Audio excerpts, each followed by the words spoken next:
ದೇವರು ಸ್ವತಃ ನಮಗೆ ಕರುಣಿಸಿಕೊಟ್ಟಿದ್ದಾಳೆ ಅಂತ ಹೇಳಬೇಕು.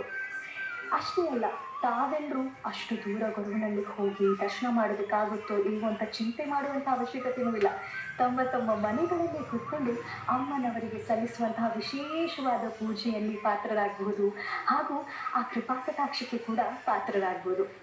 ಇನ್ನು ಅಮ್ಮನವ್ರನ್ನ ಇವತ್ತು ನಮ್ಮ ಕಾರ್ಯಕ್ರಮಕ್ಕೆ ಬರಮಾಡ್ಕೊಳ್ಳೋದ್ರ ಜೊತೆಗೆ ವಿಶೇಷ ಅತಿಥಿಯಾಗಿ ಗರುಡನಲ್ಲಿ ಶ್ರೀ ಮಹಾಲಕ್ಷ್ಮಿ ದೇವಸ್ಥಾನದ ಸಂಸ್ಥಾಪಕಿ ಮಾತೆ ಶ್ರೀಮತಿ ಕಮಲಮ್ಮ ಅವರ ಮೊಮ್ಮಗಳು ಹಾಗೂ ಗಾಯಕಿಯಾಗಿರುವಂಥ ಶ್ರೀಮತಿ ಶ್ರೀ ಲಕ್ಷ್ಮೀ ಪ್ರಸಾದ್ ಅವರು ಕೂಡ ನಮ್ಮ ಕಾರ್ಯಕ್ರಮದಲ್ಲಿ ಭಾಗಿಯಾಗಲಿದ್ದಾರೆ.